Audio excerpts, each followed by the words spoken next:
මේ දේශනාව මීට කලින් අපි සිහිපත් කරලා තියෙනවා. සබ්බාශ්‍රව සූත්‍රය. අහලා තියෙන අයටත් ඉදිරියට ඉගෙන ගන්න ගොඩක් හොඳයි. නමුත් කලින් දේශනා අහපු නැති කෙනෙකුට උනත් පාඩුවක් වෙන්නේ නැහැ. බුදුරජාන් වහන්සේ වදාළ මේ ආශ්‍රව කියන එක, ඒ කියන්නේ කාමාශ්‍රව, භවආශ්‍රව, අවිජ්ජාශ්‍රව.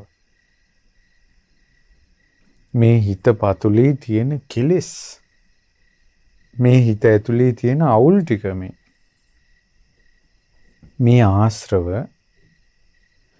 ඊළඟට මේ අපි සසර යන්නේ මේ ආශ්‍රව නිසා. කෙලෙස් උපදින්නේ ආශ්‍රව නිසා. දෙවිලි තැවිලි උපදින්නේ ආශ්‍රව නිසා. මේ කෙලෙස් දුරු කරගන්න සියලුම ආකාරයෙන් දුරු කරගන්න පුළුවන් දන්න කෙනාට, දකින්න කෙනාට. දැන් කුමක් දන්න කෙනාට, දකින්න කෙනාටද මේ අවුල ලිහෙන්නේ? කෙලෙස් ගිනි නිවෙන්නේ? ආශ්‍රව ප්‍රහාණය වෙන්නේ? යෝනිසෝ මනසිකාරයත් අයෝනිසෝ මනසිකාරයත්. දැන් මනසිකාරය කියන්නේ සිහි කරන, කල්පනා කරන, ඒ වගේම හිත වැඩ කරන විදිහ. යෝනිසෝ මනසිකාරය කියලා කියන්නේ එකකුත් තියෙනවා, අයෝනිසෝ මනසිකාරය කියලා එකකුත් තියෙනවා. ඒතකොට දැන් මේක අපි තෝරා බේර ගන්න ඕන. ඒතකොට යෝනිසෝ මනසිකාරය කියන්නේ පින්වත්නි, මේ යෝනිසෝ මනසිකාරයේ තියෙන කෙනා ඒ කල්පනා කරන විදිහත් එක්ක කාමාශ්‍රව, භවආශ්‍රව, අවිජ්ජාශ්‍රව නැති වෙනවා. ගෙවි ගෙවි යනවා. නෝපං කෙලෙස් උපදින්නේ නැහැ, උපන් ඒවත් ගෙවෙනවා. අයෝනිසෝ මනසිකාරයේ තියෙන කෙනාට නෝපං කෙලෙස් උපදිනවා, උපන් කෙලෙස් වඩා වර්ධනය වෙනත් යනවා. කාමාශ්‍රව, භවආශ්‍රව, අවිජ්ජාශ්‍රව. පුංචි කාලේ අම්මගේ කුසේ ඉපදෙන දරුවා මව් කුසෙන් බිහි වෙලා අම්මගෙන් කිරි ටිකකින් යැපෙනවා. අම්මගේ ඇඟට තුරුල් වෙලා උණුහුම ලබන මේ දරුවාට කාමාශ්‍රව, භවආශ්‍රව, අවිජ්ජාශ්‍රව කියන හැඟීමක් නැහැ. රාග, ද්වේෂ, මෝහ කියන ඒවා ගැන හැඟීමකුත් නැහැ. ඉතින් එහෙම ඉන්නකොට ඔන්න මේ දරුවා කාලයක් යනකොට ටික තමයි මේ දරුවගේ හිතේ රාගය වැඩෙන්නේ. ද්වේෂය වැඩෙන්නේ. මෝහය වැඩෙන්නේ. ඉරිසියාව වැඩෙන්නේ. ළමයාගේ ඇඟ බංකුවක හැප්පුණාට පස්සේ අම්මා බංකුවට ගහනවා. හරි ඔයා නාඩයින්ද කියලා බංකුවට ගහනවා. එතකොට මට රිද්දුවොත් එයාටත් රිද්දන්න ඕන කියන හැඟීම පුංචි ළමයාට යනවා. ඊට පස්සේ ළමයි ඈත ඉද්දින් එයා ගෙන්න ගන්න ඕන මං වෙන බබෙක් වඩා ගන්නවා කියලා වෙන බබෙක් වඩා ගන්නවා. එතකොට අර ඈතට ගිය ළමයා දුවගෙන එනවා. ඒ ළමයා කැමති නෑ තව ළමෙක් අම්මා වඩා ගන්නවට. ඉරිසියාව ඇති වෙනවා. මේ විදිහට අර පොඩි ළමයාට දෙමව්පියෝ අර ළමයා පාලනය කරන්න භාවිතා කරන්නේ කෙලෙස්. ඊට පස්සේ ළමයා කන්ට්‍රෝල් කරන්න ළමයාව බය කරනවා. ඒ කියන්නේ මේ ළමයා පාලනය කරන්න කෙලෙස් භාවිතා කරන්න. ඊට පස්සේ දැන් මට කිව්වා කවුරු හරි ඉස්කෝලේ ගුරුවරයෙක්ද මන් දන්නේ මට මතකත් නැහැ.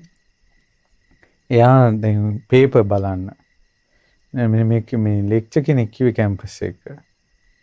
එයාට පේපර් බලන්න ඕනකොට එයා කරන්නේ ස්මාර්ට් ෆෝන් එකේ වීඩියෝස් ළමයාට බාර දීලා මේ ළමයාට නැත්තම් ගේම් එකක් හරි අරන් දීලා ළමයාට ආපුතේ ඔයා මේක ඔබ වයින්න කියලා එයා යාගේ වැඩ ටික කරගන්නවා. ඒතර ළමයාගේ අර වීඩියෝ බලන ගේම් ගහන ආසාව පාවිච්චි කළා ඒ අම්මා තමන්ගේ වැඩ කරගන්න. එතකොට මේ ලෝකේ මිනිස්සු තම තමන්ගේ වැඩ කරගන්නේ අන් අයගේ කෙලෙස් ප්‍රයෝජනෙට අරන්. දැන් අපි හිතන්නකෝ ඡන්දේ කාලෙට බොන මිනිහට බොණ්ඩ දීලා ඒ තමන්ගේ වැඩේ කරගන්නවා. සල්ලි ඕන මිනිහට සල්ලි දීලා තමන්ගේ වැඩේ කරගන්නවා. රස්සාව ඕන කෙනාට රස්සා දීලා තමන්ගේ වැඩේ කරගන්නවා. මේ ලෝකේ මිනිස්සු කෙලෙස් පාවිච්චි කරන්නේ. නිසා මොකුත් දන්නේ නැති ඔය ඉපදින ළමයා අවසානයේ කෙලෙස් කන්දක් එහි දිගපල්ල කියන්න මා දන්නේ. එවැනි වූ සුවිසල් කෙලෙස් කන්දා හිසේ තියාගෙන මැරෙනවා. එතකොට මොකුත් දන්නේ නැතුව ඉපදුන කෙනා කෙලෙස් කන්දක් හිසේ තියාගෙන මැරෙන්නේ. එහෙනම් එයා කල්පනා කරලා තියෙන කෙලෙස් වැඩෙන විදිහට, ගෙවෙන විදිහට නෙමෙයි. එහෙනම් මේ ලෝක සත්වයා උපදින්නෙත් අයෝනිසෝ මනස්කාරයෙන්, මැරෙන්නෙත් අයෝනිසෝ මනස්කාරයෙන්. යෝනිසෝ මනසිකාරය කියලා කියන එක උපදින්නේ බුදු කෙනෙක් ළඟ. යෝනිසෝ මනසිකාරයෙන් කල්පනා කරනකොට කෙනෙක්ගේ තුල තියෙන්න පුළුවන්. ඒ යෝනිසෝ මනසිකාරය කියන එක උපදින්නේ බුදු කෙනෙක්ගේ ධර්මයෙන්ම හෙන්න ඕන. මේ ලෝකේ ප්‍රඥාවෙන් අග්‍ර සාරිපුත්ත මහරහතන් වහන්සේට පවා යෝනිසෝ මනසිකාරය ඇති වෙන්න උපතිස්සයන්ට අස්සජී කියන රහතන් වහන්සේ මුණ ගැහෙන්න උනා. ඒතෙක් කෙලස් ගෙවුන්නේ. එතකොට සත්පුරුෂයෙක්ගේ බණපදයේ ඉදිරියේ තමයි තමා තුළ තියෙනවා නම් යෝනිසෝ මනසිකාරය ඒක උපදින්නේ. සමහර අය ගොඩාක් වැරදි කරලා පස්සේ බණ අහලා ජීවිතය හදා ගන්නවා. ඇයි ඒ? එයා වැරදි කරද්දී එයාට යෝනිසෝ මනසිකාරය තිබ්බා. වැඩ කළේ නැහැ. ඇයි ඒ? සත්පුරුෂයෙක් සහ ධර්මයේ මුණ ගැහුන්නේ නැහැ. සමහර අය ඉන්නවා කොච්චරත් බණත් අහනවා. බණ කන හරහා යනවා. වැඩ කරන්නේ. ඇයි ඒ? යෝනිසෝ මනසිකාරය නැහැ. පින්වතුනි, දැන් මොන හරි රාගයේ ඇවිස්සෙන දෙයක් තිබ්බොත් එයා ඒක පිළිගන්නේ ඒ රාගය ඇවිස්සෙන දේ එයාගේ හිත ඇතුළට கிඳා බහින්නේ එයා ඇතුලේ රාගය තියෙන නිසා. කවුරු හරි බනිද්දී මෙයාට තරහ යන්නේ ඒ බයින එක පිළිගන්න ද්වේෂයක් ඔහු තුල තියෙන නිසා. ඒකට බුදු කෙනෙක්ගේ ධර්මයේ එද්දී මේක ධර්මයට ජීවිතයට සම්බන්ධ වෙන්නේ නැත්තේ ඇයි? ඒ ධර්මයේ පිළිගන්නට දෙයක් ඇතුලේ නැහැ. බුදු කෙනෙක්ගේ ධර්මයේ පිළිගන්න දෑත තමයි යෝනිසෝ මනසිකාරය. නුවණ. යෝනිසෝ මනසිකාරයෙන් තමයි අර ධර්මය ගන්නෙ. ඒ නිසා ඒ යෝනිසෝ මනසිකාරය කියන එක කොච්චර වටිනවද? පිනක විපාකයක් විදිහට යෝනිසෝ මනසිකාරය ඇති වෙන්නේ කියලා නිදි කණ්ඩ සූත්‍රයේ තියෙනවා. ඒ නිසා පින් කරන එක කොච්චර හොඳද? පිනෙන් පූරිත බුදුරජාන් වහන්සේගේ කාලේ ශ්‍රාවක සංගරුවන බුදු කෙනෙක්ගේ ධර්මය ඇහූ පමණින් ඒ ධර්මය අවබෝධ කරනවා. ඒ නිසා ඔබත් යෝනිසෝ මනසිකාරයට හුරු වෙන්න. හුරු වෙනකොට පිහිටනවා. අපිට එකපාරම මේක එන්නේ නැහැ. හුරු වෙන්න ඕන. දැන් නුවණින් යුක්තව කෙලෙස් ගෙවෙන විදිහට කල්පනා කරන එක, ආසරෝ ප්‍රහාණය වෙන විදිහට කල්පනා කරන එකට හුරු වෙන්න ඕන. අපි හුරු නෑ මේක. දැන් අපි ගත්තොත් එහෙම ඔබට කිව්වොත් මේක ලියා ගන්න කියලා ඔබ කිව්වොත් ඉක්මනින් ඔබ කොලයක් අරගෙන ලියනවා, දකුණු අතෙන් ලියනවා. ඇයි දැන් වම් අතෙන් ලියන්නේ නැතුන් දකුණු අතෙන් ලිව්වේ? ඒ තමයි ඔබට හුරු අත. නමුත් වම් අතේ දකුණු අතේ වෙනසක් නැහැ. අත් දෙක එක වගේ. මේ වගේ බුදු කෙනෙක්ගේ ධර්මය අහද්දී ඒ ධර්මයට අනුව කල්පනා කරන එක හිතට එන්නේ නැති ඇයි මේ? හුරු නැහැ. නොහුරුයි. පුරුදු කරලා නැහැ. ඔනතින් දැන් ඔන්න දකුණ හුරු ඒකටම යන්නේ. දැන් වමතින් අමාරුයි. රිදෙනවා. අච්චර වේගෙන් ලියන්නත් බෑ. නමුත් මෙයා පුරුදු වෙනවා. බොහෝ කාලයක් ලියනවා.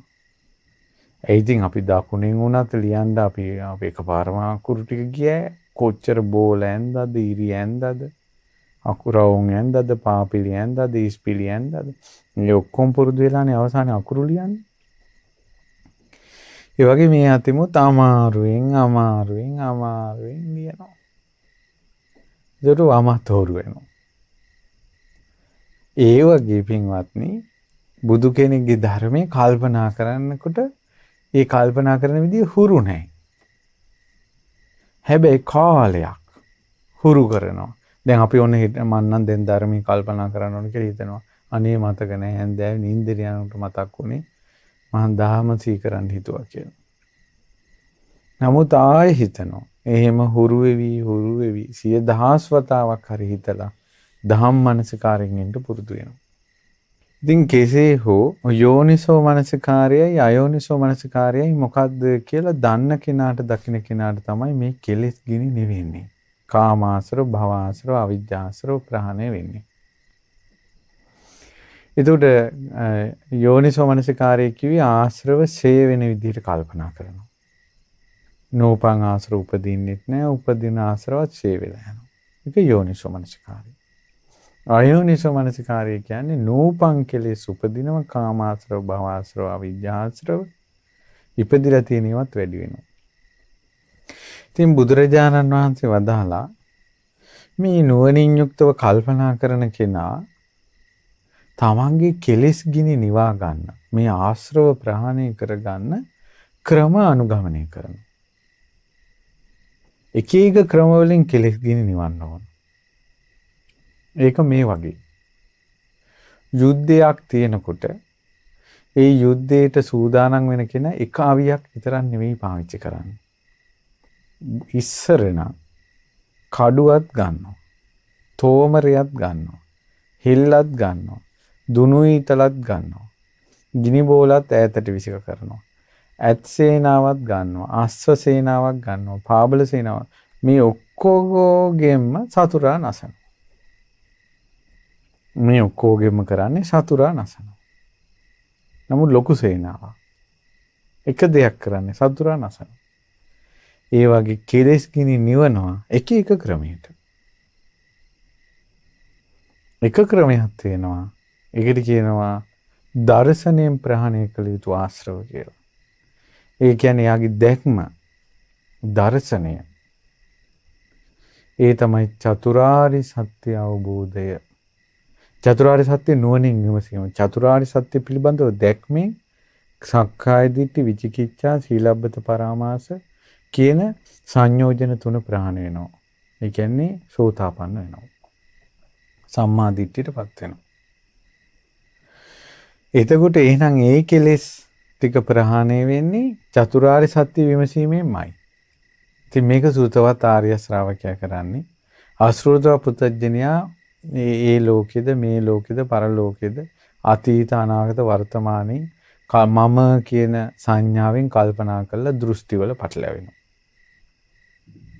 ඉතින් ඒ විදිහට පටලැවෙන විස්තර අපි කලින් කරපු ධර්ම දේශනාවක විස්තර කළා මේ අසෘතව පුතඥයා පටලැවෙන හැටි.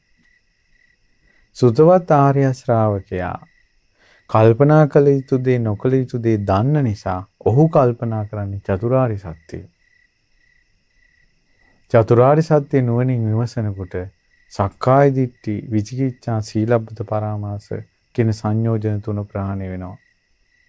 ඒ කියන්නේ සෝවාන් වෙනවා. එහෙනම් සෝතාපන්න ඵලයට පත්වීමට ආර්ය සත්‍ය පිළිබඳව කොච්චර දැක්මක් ඕනේද? චතුරාර්ය සත්‍ය කතා නොකොට චතුරාර්ය සත්‍ය ගැන අසා නැතුව අද කාලේ මේ වහා මගපල් ලබනවා කියන කතාව නුවණැත්තන්ට නම් විහිළුවක්. අඥානයන්ට නම් ඒක ලොකුවට පේන්න පුළුවන්.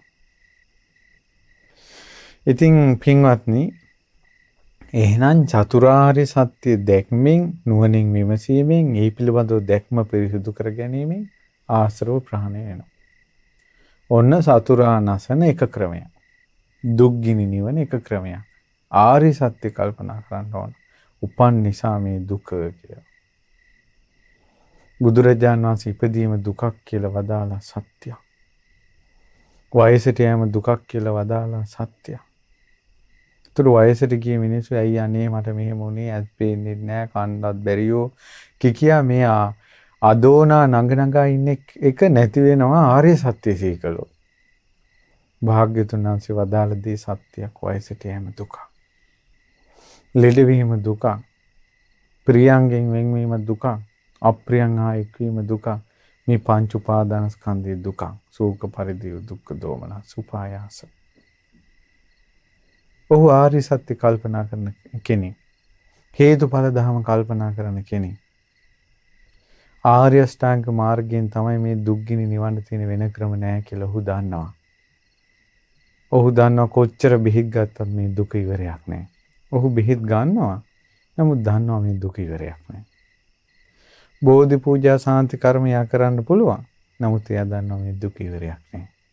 දැන් නම් මොනෝ හරි කළා වේදනාව නැති කරගෙන ඉදී. මැරිලා ගියාට පස්සේ සතා සර්පියෙක් වුණොත් කාට කියන්නද? වැස්සට කුරුල්ල කොච්චර තෙමෙනවද? අවුවට පිච්චෙනවා. ඊළඟට මේ පොඩි වැස්ස පවා කූඹින්ද ගම් වතුරක්. කොච්චර හත්තු මැරෙනවද? පොඩි සතා ලොකු සතාට ගොදුරක් වෙනවා. අපිට පේනේවා. പ്രേත ලෝකවල කොච්චර දුක්ද? මොන බෙහෙත්ද? මොන සීතල රස්නෙට විසඳුම් තියනවද? නිරය. එයා දන්නවා මේ අපි එක එක දේවල් කළාට මේ දුක සනාතනකව නිදහස් වෙන්න බෑ දුකෙන්.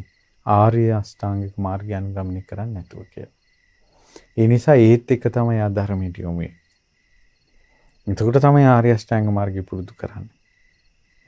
එතකොට ආර්ය සත්‍ය කල්පනා කිරීම තුලින්ම එයා සෝතාපන්න ඵලයට ප්‍රතිපදාව හදාගන්නවා. එතකොට ගොඩාක් දුක් ගිනිනි වෙනවා.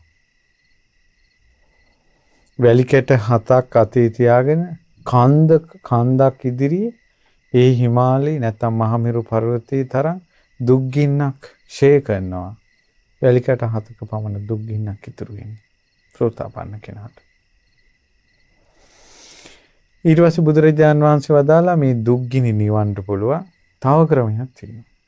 ඒ තමයි සංවරා පහතබ්බා. ඒ ආශ්‍රව ප්‍රහාණය කරන්න තියෙන්නේ සංවර වීම. සංවර වෙනවා කියලා කියන්නේ ඉන්ද්‍රිය සංවරය. ඒතකොට ඉන්ද්‍රිය සංවරය කියන්නේ පින්වත්නි ඇසින් රූපයක් බලලා විඝාත පරිලාහ දැවිලි තැවිලි ඇති වෙනවා නම් හිත ඇවිස්සෙනවා නම් එවැනි රූප බලන්නේ නැහැ. කනෙන් ශබ්දයක් අහලා දැවිලි තැවිලි ඇති වෙනවා නම් එවැනි ශබ්ද අහන්නේ එකකින් කන සංවර කරගන්නවා. නාසයෙන් දිවෙන් රසයක් විඳලා කයෙන් පහසක් විඳලා සිතෙන් සිතවිලි හිතා ඉන්නකොට දැවෙනවා තැවෙනවා නම් එවැනි දේවල් ඔහු හිතන්නේ සංවර කරගන්නවා. තනියෙන් ගෙදර ඉන්නකොට හිතට කෙලෙස් ගඟ එනවා නම් එයා බණ පොතක් බලනවා නැත්නම් දහම් පොතක් කියවනවා. එක්ක ධර්ම දේශනාවක් අහනවා. එක්ක භාවනාවක් කරනවා. එහෙම නැත්නම් තනියෙන් ගෙදර ඉන්නකොට අයෝනිසෝ මනසිකාරයේ දෙනුට හිතට ගින්දර උපදිනවා. ඊට පස්සේ අවශ්‍ය කෙනාට විතරයි කෝල් ගන්න. අපි දන්නවනම් මෙයාත් එක්ක කතා කරනකොට මෙයා කොහේ හරි ඕපදූපයක් ඇවිල්ලා කනේ තියනවා කියලා එයා එක කතාව මඟ අරිනවා. ඒ වගේ අහන්නේ කෝල් කළා තික්මනින් එයා තියෙනවා මට මේ වැඩක් කියනවා. සංවර වෙනවා එයා. ඒකට එයා ඒක කරන්නේ පටිසංකායෝනිසෝ නුවණින් විමසලාමයි. ඉන්ද්‍රිය සංවරය. ඒකට ඉන්ද්‍රිය සංවරය හරියට කළේ නැත්නම් ඒක ගොඩාක් දුක්ගිනි. අපි උදාහරණයක් කියමු ඕන ගෙදරක. ඕන ගෙදරක කෑමක් උයද්දී ඕන ලුණු වැඩි. අපි කියමු ගෙදරක තරුණ පුතෙක් ඉන්නවා අම්මට කියනවා ලුණු වැඩි මේක කියලා. ඒකට ඔහොම හැමදාම කියනකොට අම්මා කියනවා එහෙනම් උඹට හරියට රහට මිහිරට කන්න ඕනේ නම් කොහෙන් හරි කෙල්ලෙක් කරන් වරින් කියලා.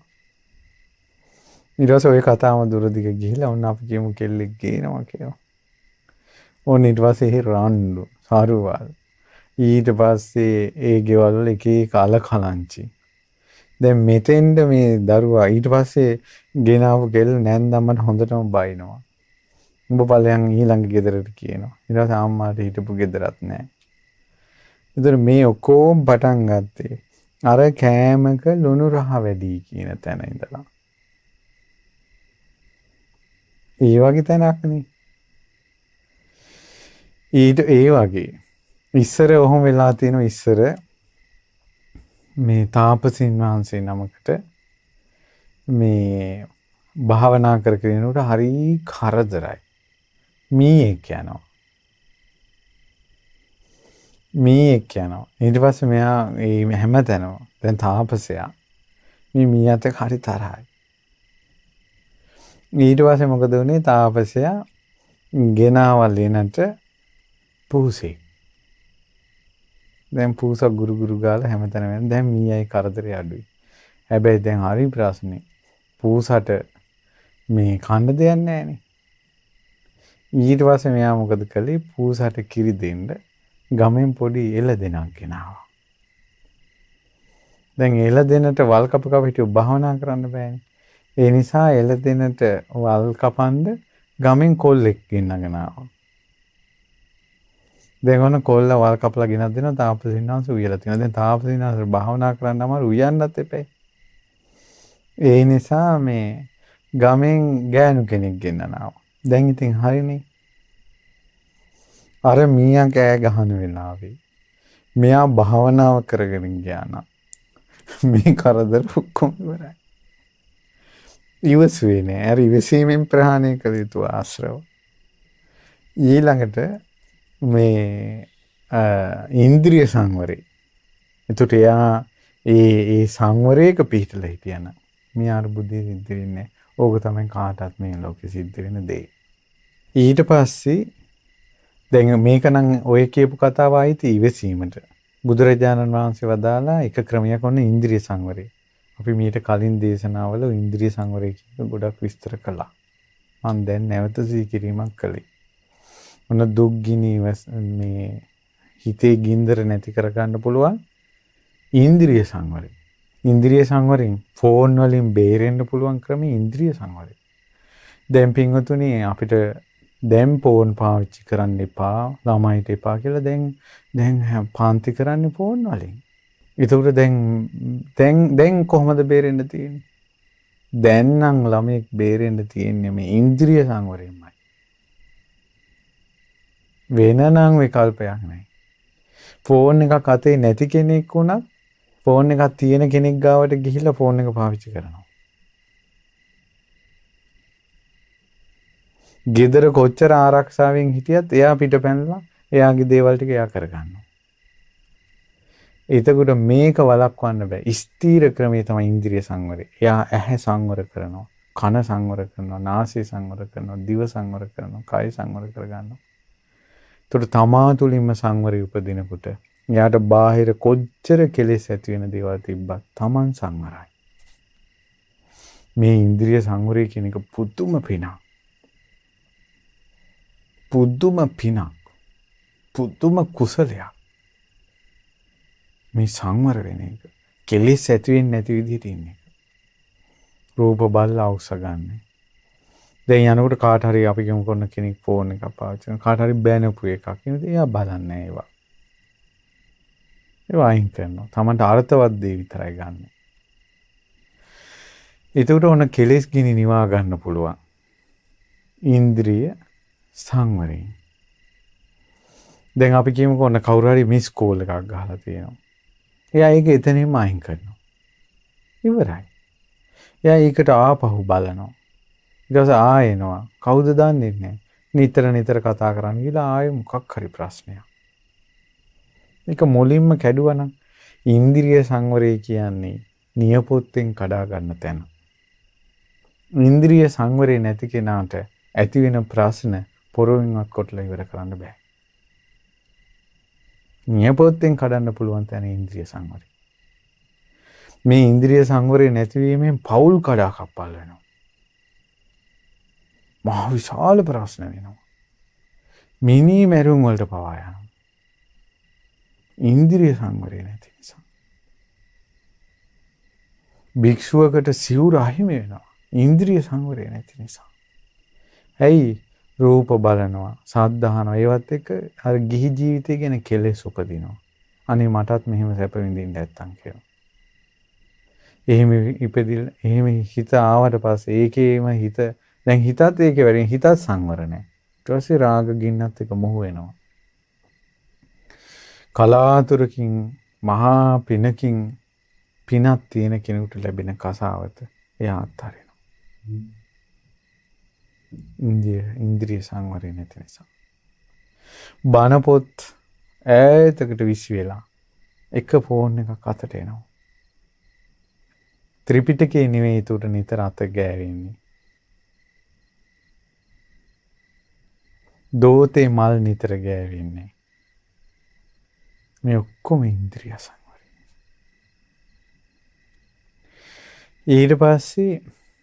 ඊට පස්සේ තමන්ට බුද්ධ ශාසනය ලැබෙන උත්තරීතර සීලය, සමාධිය, ප්‍රඥාව, ශාන්ත බව ඒ සියල්ල වාස්ප වෙනවා.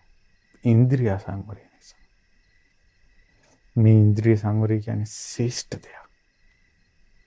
අතිශයින් ශ්‍රේෂ්ඨ දෙයක්. ශාන්ත මුනිවරු බිහි කරනවා. මේ ඉන්ද්‍රිය සංවරය කියන එක සමාධි ස්කන්ධයේ තියෙන්නේ. සීලයේ තියෙන ඉන්ද්‍රිය සංවර සීලය. සීල සමාධි ප්‍රඥා වශයෙන් වඩද්දී ඉන්ද්‍රිය සංවරය සමාධියට බල පවත්වන එකක්. ඉතින් ඒ නිසා ගෙදර ඉන්න කෙනෙක් වුණත් සමාධි සමාපatti ආදී භාවනා ක්‍රම කරන්නේ නැති වුණත් ඉන්ද්‍රිය සංවරය කරනවා නම් ඒක තමයි යාගේ භාවනාව. ඒක යාගේ ඉන්ද්‍රිය භාවනාව. කවුරු හරි බැන්න කිව්වොත් ඒ හොය යන්නේ වං හොයන්නේ. කවුරු හරි කිව්වොත් එහෙම ඔයාට අහවලා කිව්වා කියලා ආහා මොනවද කිව්වේ කොතනද කිව්වේ? ඒ ඉන්ද්‍රිය සංවරය. ඊට පස්සේ තමයි අවුල එන්නේ. අනේ ඔය මොනවා හරි කියන්නේ නැති ඔය මිනිස්සු ඔහොම තමයි. එතනින් ඒ නියපොත්තෙන් කඩන්න ඕනේ ඒක. මේක අහනවනේ. අහලා අරුබුද ඇති කරගන්නේ. ගින්දර. ඊට පස්සේ ගෙවල් වල බලන පොඩි මිස් කෝල් එකකින් පවුල් කැඩෙනවනේ. ඒකයි. ඊළඟට බුදුරජාණන් වහන්සේ වදාළ ඔන්න එක දුක් ගින්නක් නිවන එක ක්‍රමයක්. ඒ තමයි ඉන්ද්‍රිය සංවරය. ඊළඟ ක්‍රමයේ බුදුරජාණන් වහන්සේ වදාලා නුවණින් යුක්තව පරිභෝග කිරීම. ඒ කියන්නේ තමන් පරිභෝග කරන භික්ෂුවක් නම් චීවර පිණ්ඩපාත සේනාසන ගිලම්පස. ඒතර භික්ෂුව කල්පනා කරන්න ඕන මම මේ සිවුර පරිභෝග කරන්නේ මොකටද? සීතලෙන් ආරක්ෂා වීමට, උණුසුමින් ආරක්ෂා වීමට, ඊළඟට සතා සර්පයා මෙසි මඳුරු වදුරු වලින් ආරක්ෂා වීමට, ලැජ්ජා ඇති තැන් වසා ගැනීම පිණිසයි මම මේ චීවරය පාවිච්චි කරන්න කියලා සිවුරේ අර්ථය දැනගෙන සිවුර පාවිච්චි කරනවා. එතකොට යා අලුත් සිවුරු හොයා සිවුරු පිටිපස්සේ කෙලෙස් ඇති කරගෙන ලොකු ගමනක් එයා යන්නේ නැහැ. එයාට කාලය ඉතුරුයි. එයාගේ සිවුර දිරලා යනකොට එයා තව සිවුරක් එකතු කර ගන්නවා. දැන් අද කාලේ සිවුරු දිරලා ගියාට පස්සේ සිවුර එකතු කර ගන්නවා කියලා කතාවක් නැහැ. දැන් බුද්ධ කාලේ අර විදිහට උනේ ගොඩාක් වෙලාව ඉතුරු වුණා. ගොඩාක් සංවර භාවවල ආවා. ගොඩාක් කෙලෙස් දුරු වුණා. දැන් මේ යුග දෙකක්. ඊළඟට දානයක් වැළඳුවත් ඒ දානේ වළඳන්නේ මේ ලස්සන වෙන්න සැරසෙන්න. එහෙම නෙවෙයි. ජීවිතය ආත්‍රාව පවත්වා ගන්න. අද මේ යුග දෙක කොච්චර වෙනස්ද කියනවනම් අද කෑම ටිකක් කනකොට මේක කොලෙස්ටරෝල් වලට හොඳයි මේක හොඳ නැහැ. මේක දියවැඩියාවට හොඳයි මේක හොඳ නැහැ. මේක කෑවොත් මහත් වෙනවා මේක කෑවොත් කෙට්ටු වෙනවා. මේක කෑවොත් හැම පැහැපත් වෙනවා මේක කෑවොත් එහෙම ලප හැදෙනවා. මේක මෙහෙමයි කියලා කෑම ගැන ලොකු අරණාවක් සමාජයේ තියෙනවා. මේක අරකට හොඳයි මේක මේකට හොඳයි කියලා. ඒතර කෑමක් කන්නේම ඒකේ ආනිසංස ටික තියෙන්නේ එක එක දේවල්. නමුත් බුදුරජාණන් වහන්සේ වදාලා ආහාර ටිකක් අතට ගන්නකොට එයාගේ පාත්‍රයට ලැබෙනකොට එයා කල්පනා කරන්න ඕන. මම මේ කෙලිසෙල්ලම් කරන්නවත් මහත් වෙන්නවත් හැඩ වැඩ වෙන්නවත් නෙමෙයි මේ ජීවිතය ආත්‍රාව පවත්වා ගන්න. කෑවේ නැත්තම් බඩගිනි වේදනාව වෙනවා. ඒ පුරාණ වේදනාව දුරු කරලා අලුත් වේදනාවක් නූපදින්න මේ ජීවිත යාත්‍රාව පවත්වා ගන්නට ආහාර ගන්න කියලා. ඊට පස්සේ අපි කියමු ඔය සේනාසනයක් පාවිච්චි කරනවා. මම මේ මැසි මඳුරු වදුරු වලින් සීතලෙන් උණුසුමින් ආරක්ෂා වෙලා භාවනාවට උපකාරයක් පිණිසයි මම මේ කුටිය පරිභෝග කරන්නේ. ඒකට යාට කුටියේ දිග කොහෙද, පළල කොහෙද, උස කොහෙද? ඒව ලොකු දේවල් නෑ. දැන් මිනිස්සු හදලා දෙන එක පිළිබඳ ඒක මිනිසුනේ හදලා දෙන ඊට පස්සේ අපි පරිභෝග කරනවා. නමුත් තමන් කුටියක් සොයාගෙන යනවා නම් ඒ කුටිය සොයාගෙන යාමේදී තමන් නුවණින් සලකන්න ඕන. කුටියක් මිනිස්සු හදලා දුන්නා. භික්ෂුව කුටි ප්‍රතිවේක්ෂාවෙන් පාවිච්චි කරන්න ඕන. එතකොට තමයි භික්ෂුවගේ කෙලෙස් ගෙවෙන්නේ. ඊළඟට බෙහෙත් පාවිච්චි කරද්දී මම මේ බෙහෙත ගන්නෙ මොකටද කියලා. එතකොට අපි මේකෙදී මතක් කළා ඒ තමයි මිනිස්සු උනත් කල්පනා කරන්න ඕන. මම මේ ගෙදර අපිට මොකටද කියලා. සමහර ගෙවල් මහා ලොකුවට මිනිසුන්ට පේන්න හදනවා. Tamanටත් ගෙට යන්න බෑ. දැන් හොඳම ඉන්ද්‍රිය මේ මොකද්ද මේ නුවණින් යුක්තව ගෙවල් හදන්න නැති නිසා වෙන හානියක් මං කියන්නම්. මොන තරුණ කාලේ ගේ හදනවා. ගේ හදලා බුදු කුටිය හොඳම තැනට ගන්න ඕනේ කියලා උඩ තට්ටුවේ හොඳ කාමරයකට තමයි බුදු කුටිය ගන්නෙ. ඔය මිනිස්සු වයසට යනවා. වයසට ගියට පස්සේ පරිපෙල් නැග ගන්න බෑ. වයසට ගියට පස්සේ පරිපෙල් නැග ගන්න බෑ. ඒතර කවුද දැන් උඩු කුටියට ගිහිල්ලා බුදුන් වහන්සේ කවුද? එතකොට එයා හිතුවේ ඒ අවස්ථාව විතරයි. එයා සද්ධාවෙන් වගේ කළා මේක. සද්ධාවෙන් වගේ කළාට නුවණ පිළිබඳව ප්‍රශ්නයක් තියෙනවා. අම්මා තාත්තා වෙනුවෙන් නම් ගේ හැදුවේ.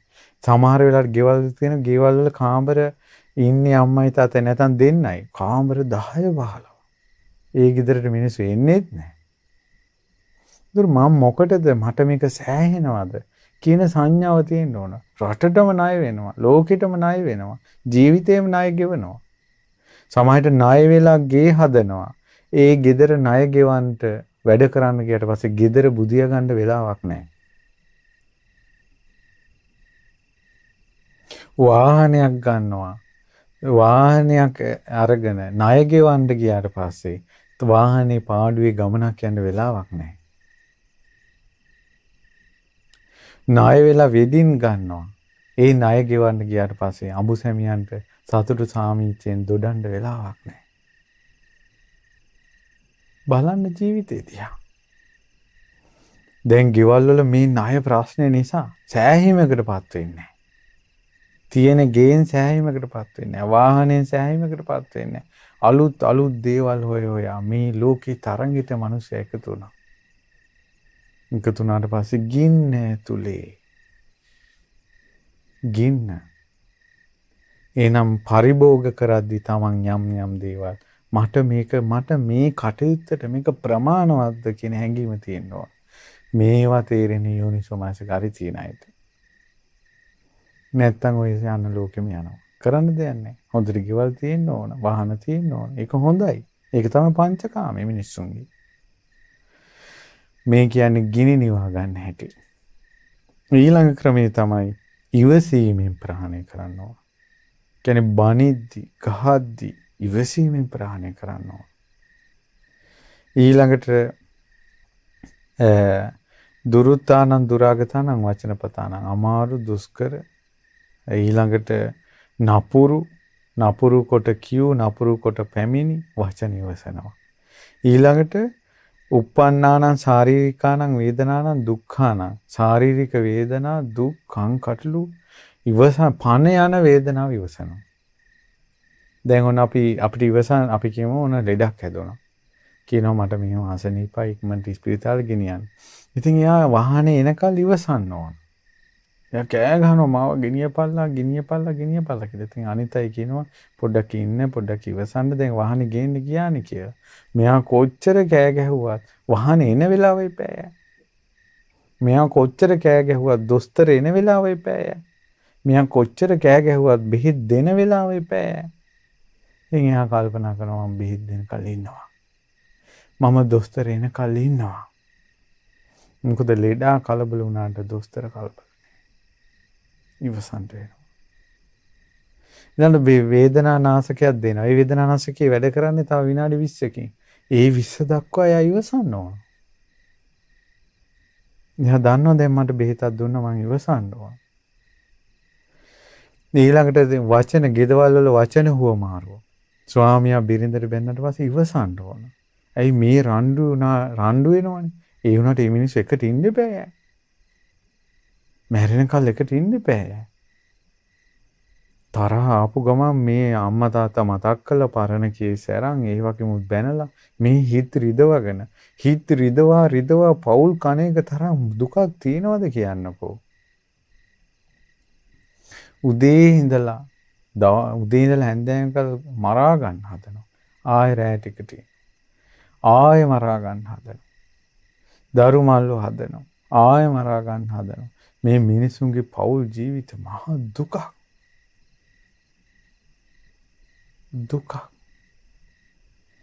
ඇයි සැනසෙල්ලක් නැහැ. මේ ඔක්කොම දුක් අඳරමක ඉවසන්නේ.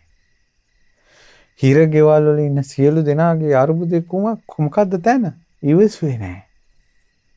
ඒ ඉවසුවේ නැති තැන නිසා නේද අර විදියට ගහගන්නේ, බැනගන්නේ, ගිනි තියාගන්නේ, වෙඩි තියාගන්නේ, පිස්සු පෙති බොන්නේ. මේ ඔක්කොම ඔය සියලු දුක් කන්දරාව අර එක තැනක ඉවසුවේ නැති නිසා නේද? එක තැනක ඉවසන්නේ නැති නිසා නේද පවුල් කඩාකප්පල් වෙන්නේ. දරුවන්ට දෙමව්පියෝ අහිමි වෙන්නේ. හිරේ විලංගුවේ වැටෙන්නේ එක තැනක ඉවසුවේ නැහැ. ඒ තමයි ඉවසන්න බැරිම තැන ඉවසන්න. යෝනිසෝ මනසිකාර තියෙන කෙනාගේ හිතට කවදාවත් එන්නේ නැති සිතුවිල්ලක් තියෙනවා. ඒ තමයි ඉවසුවා ඇති කියලා කවදාවත් හිතෙන්නේ. ඒක ඒ විදිහට හිත හැදෙන්නේ යෝනිසෝ මනසිකාරයෙන්. ඉවසලා ඉමු. මොකද කරන්නේ? කර්මයේ පොදි බැඳගෙන ආවේ. මට ලියුම් එවනවා ළමයි දෙමව්පියන්ගෙන් අසාධාරණකම් වෙනවා කියලා. ආදරේ නැහැ. අපි ගැන බලන්නේ මේ බනහාපු නිසා අම්මා තාත්තා කියලා ගරු කරනවා නැත්නම් මුන්ට ගරු කරන්න කිසිම ගුණයක් නැහැ. කිය ළමයි ලියුම් එවනවා. දැන් මොකද කරන්නේ? ඉවසලා ඉන්න. ඔයාලට අම්මලා තාත්තලාගෙන් ආදරය ලබන්න පිනක් නැතුව ඇති. ඒ මිනිසුන්ට ළමයි ගැන හැඟීමක් එන ඒ මානසික ගුණධර්ම හිතේ හටගන්න පිනක් නැතුව ඇති. ඉවසලා ඉන්න. දැන් මෙච්චර කාලයක් හිටියේ. මේ ටිකත් ඉවසලා ඉන්න. ඉවසීම කියන්නේ ගොඩාක් ජීවිතේ දුක්ගිනි නිවනවා.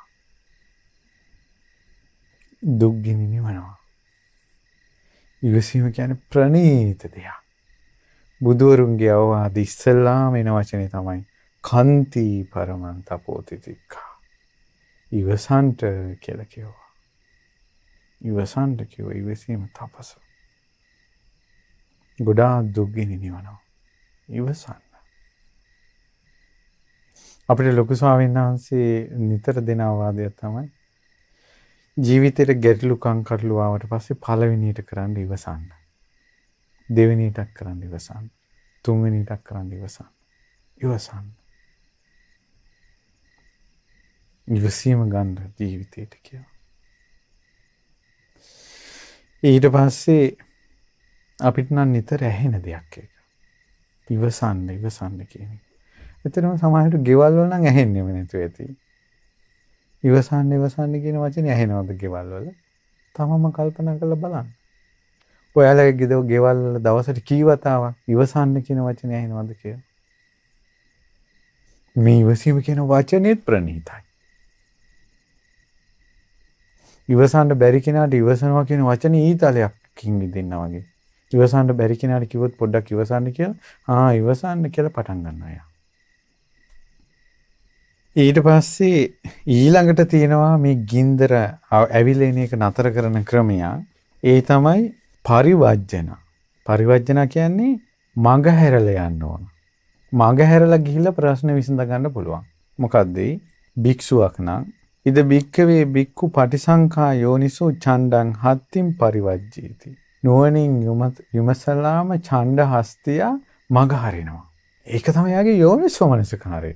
නෑ මං අඟුලිමාල පිරිත දන්නවා. ඒ නිසා කිසි කෙනෙකුට බය වෙන්න ඕනේ නෑ. කෝ ඡණ්ඩ හස්තිය එන්න යතෝ හම්බගිනි අරියයි ජාතිය ජාතෝ. එහෙම නෑ. යා එක චප්ප ගන්නවා. ඒ පිරිතේ ආනුභාවයේ පිහිටන්නේත් යෝනිසෝ මනස්කාරයෙන් ඒ ශ්‍රද්ධාව තියෙන කෙනාට. මෙහා වැඩ පෙන්වන්න ගිය කෙනෙක් මේ. කැලේ ඕන තරම් සංඝයා අඟුලිමාල පිරිත කියමින් මේ සතා සිව්පාවන්ගෙන් හානියක් නැතුව ඉන්නවා. උන්වහන්සේලාගේ ශ්‍රද්ධාව ආරක්ෂාව. කවුරු හරි කෙනෙක් වැඩ පෙන්වන්න යනවා. ඉන්න අඟුලිමාල පිරිතේ බලය පෙන්වන්න මං යනවා අලිය ඉස්සරහට. ඒක තමයි ආයෝනිසෝ මනසිකාරය. ඊට පස්සේ ඡණ්ඩං අස්සං ඡණ්ඩ අස්වය. ඡණ්ඩ ගෝණ ඊළඟට ඡණ්ඩ මේ සුනකයා. ඊළඟට සර්පයා කටු කාණු වල් ප්‍රපාත මේවා මග හරින්න ඕන. සර්පෙක් කිනුට ඉන්න මං කන්ද පිරිතේ අනුභව පෙන්නන්නම් කියලා කන්ද පිරිත කියා සර්පයා ළඟට යනවා. මේ වැඩ පෙන්නන්න. බුද්ධ ශාසනයේ වැඩ පෙන්නන කතාවක් නැහැ. තමන්ට ආරක්ෂාවට කන්ද පිරිත පාවිච්චි කළා සර්පයා මං ගැහැරියා. ඉතින් හරියට විනාශ වෙනවා අයෝනිසෝ මනසිකාරය. ඊට පස්සේ ඒ නිසා ඇතා සිව්පාවා නෑ මං හරි සිල්වත් කෙනෙක් සිල්වතාට කරදර කරන්නේ මේ යනවා වැඩ පෙන්නන්න. තමන්ගේ සීලي තමන්ද දරුණු ඇතා අලියා අශ්වයා මග හැරලා යන්න ඕන. සර්පයා මග හැරලා යන්න ඕන. නෑ මට ටෝච් එකක් ඕනේ මං ඕන කැලීක ඕන පාරක තනියෙන් කළුවරේ යනවා මං හරි සිල්වත් කෙනෙක් මට කරදරයක් වෙන්නේ මේ උඩඟුකම ඕනාවට වැඩිය හිතට අරන් දුකෙන් නිදහස් වෙන්නයි මං ගුණධර්ම පුරුදු කරන්න කියලා හිතන්නේ. එයා ඒක කරන්නේ වැඩ පෙන්නන්න. ඇත්තු තමන්ට දමනය වෙන්න ඕන. සර්පයෝ දමනය වෙන්න ඕන. කාණු පිරෙන්න ඕන. ප්‍රපාතෙන් වැටෙන්නේ නැතුව ඉන්න ඕන. උඩඟුකම. දැන් ඒකනේ මිනිස්සු දාන දෙනවා. දාන දීලා මෙච්චර පින් කරනවා.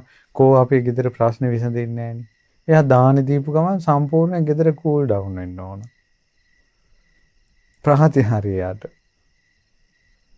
එහෙම නෑ අපි ඉපදුන අපි අපේ ආපු සංස්කාර තියෙනවා. අපි සසරේ කරගෙන ආපේව තියෙනවා. ඒවා අපිට විඳවන්න වෙනවා. මේ ප්‍රශ්නේ නෝට මං අරින්න ඕන. යථාරූපේ අනාසනේ නිසින්නම් යථාරූපේ අගෝචරේ චරන්තං යථාරූපේ පාපකේ මිත්තේ භජන්තං විඤ්ඤෝ සබ්‍රහ්මචාරී පාපකේ සුඨානේ ඔක්කපෙය්‍යෝ සෝ තංච අනාසනං තංච අගෝචරං තේච පාපකේ මිත්තේ පටිසංකා යෝනිසෝ පරිවජ්ජේති. ඒ කියන්නේ පාපී මිත්‍ර අගෝචර තැන්වල ඉන්නවනම්. ඒ කියන්නේ අපි කියමු කසිප්පු පෙරණ තැනක් තියෙනවා. ඒ හරියට යන්නේ ඉන්නේ ඔක්කොම කසිප්පු බොන අය. මෙයා හොඳට පන්සිල් රකින්නවා. මෙයා හිතනවා මම පන්සිල් රකින්නවනේ ඔය ගෙදරට කියට මොකටද? පොලිසියෙන් වට කරපු ගමන් ඒකත් අරන් යනවා. දැන් මෙයා සීලේ බලේ පෙන්නන්න ගියේ. මං ඔය ඕන බීබද්දෙක් මැදේ. එහෙම නෙවෙයි නුවණින් යුක්තව. එයාට ප්‍රශ්න අපි කියමුකෝ කෙනෙක් ගැන නරක ආරංචි යනවා. ඒ කියන්නේ එයා ඇසුරු කරන අය වලත්තයි සල්ලාලයි කියලා. ඒකට අපි හොඳ හිත අපි හිත හොඳයිනේ. ඒ නිසා අපි ඕන කෙනෙකුට කරුණාව දක්වන්න ඕන කියලා අරයත් එක සෙට් වෙන්නේ නැහැ. එයා දන්නවා මාත් එතන ගියොත් මටත් නරක නාමයක් එනවා. පාලම් බෝකුඩේ හිටියට පස්සේ අනවශ්‍ය ප්‍රශ්න වලට පැටලෙනවා. හොරකම් වලට අහු වෙනවා. එයා යන්නේ නැහැ හිතෙන් වලට. නුවණින් යුක්තව ඉන්නවා. ඒතර කල්පනා කරන්න ඕන. ඊට පස්සේ යම් තැනක ඉඳගෙන ඉඳින් නුවණැති කෙනෙක් ගරහනවා නම් ඒ වගේ තැනක ඉන්න හොඳ නැහැ. නුවණැත්තන්ගෙන් ගරහුන් ලබන තැන් වලින් බැහැර වෙන්න ඕන. සමාජයෙන් චෝදනා ලැබෙන අය ඇසුරු කිරීමෙන් බැහැර වෙන්න ඕන. පාප මිත්‍රයන් ඇසුරු කිරීමෙන් බැහැර වෙන්න ඕන. ඔන්න කියනවා අපි කොල්ලෝ ටික ඔක්කොම බොනවා. මෙයා හිතනවා මම බොන්නේ නැහැ. කියලා හිතාගෙන යනවා. මං දන්න හොඳම සිද්ධියක් කියන්න. කොල්ලෝ ටික ඔක්කොම ඔන්න බොනවා. එක කොල්ලෙක් ඉන්නවා හොඳට පන්සිල් රකින්නවා. මෙයා කිව්වා හරි මං බොන්නේ නැහැ නේ කොල්ලොත් එක්ක ගියාට කමන්නේ නැහැ කියලා ගියා. ඊට පස්සේ ඔන්න දැන් කොල්ලෝ ටික ඔක්කොම බීලා නානවා. දැන් ඉස්කෝල ළමයි. නානකොට අර ළමයි ටික බීපු යෝන් ටික ඔක්කොම ගම් වතුර මේ වතුරට නානා එනකොට එහෙම වතුරට අවලා ගහගෙන ගියා. ඉතුරුනේ ගොඩ හිටපු අර කොල්ල විතරයි. දැන් අර 5 දෙනාගේ මරණයට වග කියන්න ඕන උසාවි ගානේ යන්න ඕනේ කවුද? ඌ ගොඩ හිටපු එක. පාප මිත්‍රයෝ බැහැර කරලා හිටියනම් ගෙදෙට්ට වෙලා පාඩුවේ හරියනේ. දැක්කද මේ ගිනි ඇති වෙන හැටි? නිසා මේ ගුණධර්ම වලින් ප්‍රාතිහාර්ය පාණ්ඩ යන්න හොඳ නැහැ. මම සීලවත් කෙනෙක්, මම ගුණවත් කෙනෙක්. තමන්ගේ සීලය තමන් අහිංසකව පාඩුවේ රකින්න ඕන. ඉතින් මේ විදිහට මේවා විස්තර කරන්න ගියොත් ඔයාලගේ ජීවිත කතා ඔක්කොම කියන්න වෙනවා මෙතෙන්ද. ඊට පස්සේ තව ක්‍රමයක් තියෙනවා විනෝදනා පහතබ්බා. විනෝදනා කියන්නේ බැහැර කරනවා. ඒ තමයි හිතට කාම විතර්කයක් ආවොත් එහෙම. ඒක ඉවසන්නේ. ඒක මේ දුරු කරනවා, බැහැර කරනවා, දුරින්ම දුරු කරනවා. ඊට පස්සේ ඒක පාලියෙන් කියන්නේ පටිසංකා යෝනිසෝ uppannam කාම විතක්ක නුවණින් යුක්තව කාම විතරකයක් ඇති වුණාට පස්සේ අනුවණින් යුක්තව නාදි වාසේති ඉවසන්නේ. පජහති දුරු කරනවා. ඊළඟට විනෝදේති දුරින්ම දුරු කරනවා. බ්‍යන්ති කරෝති. ඒක නැති කරලම දානවා. අනභවං ගමේති ආය හටගන්න දෙන්නේ නැහැ. කියන්නේ හිතට රාගයක් ආවොත් ඒක නැති කරලම දාන්නවා. ඒකට අනුව හිත හිතා ඉන්න හොඳ නැහැ. ඒ රාගයට ඇතිවෙච්ච ගමන්ම අනේ මේක හොඳ නැහැ චී කියන තැනට එන්න ඕන. ව්‍යාපාද විතර්කයක් ඇති වුණා. හිංසා විතර්කයක් ඇති වුණා. උපනෝපං අකුසල ධර්මයන් ඉවසන්නේ නැතුව හිතට එනවා බැහැර කරනවා. ඇත්තටම අපේ ජීවිතයේ ආපස්සට බැලුවොත් මේ රාග දේශ මොහ ප්‍රශ්න වලින් අපේ කෙලෙස් ගිනි ඇවිදලා ප්‍රශ්න ඔක්කොම හැදුනේ. ඒ කෙලෙස් ඇතිවෙච්ච ගමන් අපිව බැහැර කළේ නැහැ. බැහැර කළේ නැහැ. ඒ නිසා හිතට කෙලෙස් ආපු ගමන් බැහැර කරන්න. පුරුදු වුණොත් කෙනෙක් ඒකේ යාට ලොකු උපකාරයක්. නාදිවාසීත කියන්නේ ඉවසන්නේ. පළවෙනි එක තමයි ඉවසන්න නැතුව ඉන්න ඕන. මට ඒක එපා කියන තැන. එතකොට මේක මහානකම් පුරන ගුණධර්ම පුරුදු කරන අයට හරි උපකාරයි. මේ පහන සංඥාව. ගෙවල් වල අයටත් මේ කෙලෙස් ගිනි දුරු කර ගැනීම කොච්චර උපකාරද. ඒත් පුරුදු වෙන්න එපා. දැන් විවාහ වුණ ජෝඩුවක් වුණා. ඒ ස්වාමියාට තමන්ගේ බිරිඳ තමන්ට ඉන්නවා. ඒතර වෙන ස්ත්‍රියක් ගැන සිතුවිල්ලක් ඇතිවෙච්ච ගමන් මේක ප්‍රහාණය කරන්න ඕන. ආයෙ ඒක වැඩෙන්න දෙන්න හොඳ නැහැ. එහෙම වැඩෙන්න දෙන නිසා නේද මේ අනාචාරය වැරදි කාමසේවනී කියන එක ලෝකේ තියෙන්නේ. සියලු කෙලෙස් තියෙන්නේ හිතට ආපු ගමන් ඒක ප්‍රහාණය කරන්න නැති නිසා. සියලු සිල් කැඩීම් තියෙන්නේ ඔක්කොම ඒ නිසා. ඔන්න හිතට කෙලෙස් ආපු ගමන් දුරු කරන ඔන්න එක ක්‍රමයක්. ගින්දර නිවනවා. ඊළඟට තියෙනවා භාවනා පහතබ්බ. භාවනා වශයෙන් වඩලා කෙලෙස් ගිනි නිවනවා. මේකෙන් නම් සකල ක්ලේශෝ නිවෙන ක්‍රමයක් මේ. ඒ තමයි මේ භික්ෂුව පටිසංකා යෝනිසෝ නුවණින් යුක්තම සති සම්බොජ්ජංගේ වඩනවා. විවේක නිස්සිතං විරාග නිස්සිතං නිරෝධ නිස්සිතං වොස්සග්ග පරිණාමී. විවේකයට නැඹුරු, විරාගයට නැඹුරු, නිරෝධයට නැඹුරු, නිවන අරමුණු කරගත්ත සති සම්බොජ්ජංගේ. සති සම්බොජ්ජංගේ කියන්නේ සතර සතිපට්ඨානෙ 100 පිහිටවනවා. ධම්මවිචේ සම්බොජ්ජංගේ වඩනවා. ඒ සතිපට්ඨානය තුල අනිත්‍ය දුක්ඛ අනාත්ම වශයෙන් විමසනවා. ඊළඟට විරිය සම්බොජ්ජංගේ වඩනවා. ඒ සතර සතිපට්ඨානෙ වඩමින් අකුසල් ප්‍රහාණය කර කර කුසල් උපදවාගෙන මේ ගුණධර්ම ඉදිරියට පවත්වා ගන්න වීරිය කරනවා. ඒ වීරිය නිවනට නැඹුරු වෙලා තියෙනවා. විරිය සම්බොජ්ජංගේ. ඊළඟට ඒ වීරිය තුලින්ම ප්‍රීතිය උපදිනවා. ඒ ප්‍රීතියත් නිවනට නැඹුරු වෙලා තියෙනවා. ප්‍රීති සම්බොජ්ජංගේ. ඒ තුලින්ම පස්සද්ධිය, කයයි සිතයි සැහැල්ලු වෙනවා. එයත් නිවනට නැඹුරු වෙලා තියෙනවා. ඒකත් වඩනවා. ඊළඟට හිත සමාධිමත් වෙනවා. ඒ සමාධියත් නිවනට ඇඹුරු වෙලා තියෙන එකත් වඩනවා. ඊළඟට මේ ධර්මතා දැකීමත් එක්ක හිතේ උපේක්ෂාවටපත් වෙනවා. ඒ උපේක්ෂාවත් වඩනවා. මේ විදිහට භාවනා වශයෙන් වඩනකොට සකල ක්ලේශෝ නැසෙනවා. එහෙනම් භාවනා බොජ්ජංග වැඩෙන විදිහට වඩනකොටත් සියලු ගිනි නිවෙනවා. බුදුරජාණන් වහන්සේ වදාලා මේ විදිහට දර්ශනයෙන් ප්‍රහාණය කළ යුතු ආශ්‍රව දර්ශනයෙන් ප්‍රහාණය වුණොත් ඊළඟට ඉන්ද්‍රිය සංවරයෙන් ප්‍රහාණය කළ ගත යුතු ආශ්‍රව සංවරයෙන් ප්‍රහාණය වුණොත් ඊළඟට ඉවසීමෙන් ප්‍රහාණය කළ යුතු ආශ්‍රව ඉවසීමෙන් ප්‍රහාණය වෙනවා නම් එයා කරනවා. ඊළඟට බැහැර කිරීමෙන් මගහැරීමෙන් ප්‍රහාණය කළ යුතු ආශ්‍රව මගහැරීමෙන් ප්‍රහාණය කරනවා. නුවණින් යුතුව සේවනය කිරීමෙන් ප්‍රහාණය කළ යුතු ආශ්‍රව නුවණින් යුතුව සේවනය කිරීමෙන් ප්‍රහාණය කරනවා. දුරු කිරීමෙන් ප්‍රහාණය කළ යුතු පහන සංඥාව ඒ දුරු කිරීමෙන් ප්‍රහාණය කරනවා. ඊළඟට භාවනා වශයෙන් වැඩි යුතු ආශ්‍රව භාවනා වශයෙන් වඩලා ප්‍රහාණය කරනවා නම් සියලු ආශ්‍රව වලින් සංවර වුණා කියලා කියනවා. ඒ කිනාට තමයි රහතන් වහන්සේ කියලා කියන්නේ. රහතන් වහන්සේ. එහෙනම් රහතන් වහන්සේ කියන එක ඉන්නේ සියල්ලත් එක්ක. දැන් බලන්නකෝ සෝතාපන්න කෙනා එනවා ආර්ය සත්‍යයත් එක්ක. ඒකට ආර්ය සත්‍ය නුවණින් දැක්ක නුවණින් සක්කාය දිට්ඨි විචිකිච්ඡා සීලබ්බත පරාමාස කියන සංයෝජන ප්‍රහාණය කරපු භික්ෂුව ඒ බොජ්ජංග ධර්මයෝම පරිපූර්ණත්වයට පත් කිරීම තුළින් තමයි අරහත්ත්වයට පත් වෙන්නේ.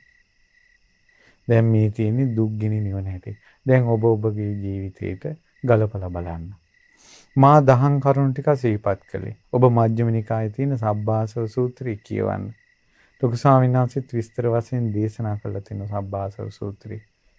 මේ අහන්න පොත්පත්වල තියෙනවා. දහම් පොත්පත්වල ඒවත් කියවන්න. කියවලා මේ ධර්මය හොයන්න. දුක්ගිනි නිවා ගන්න.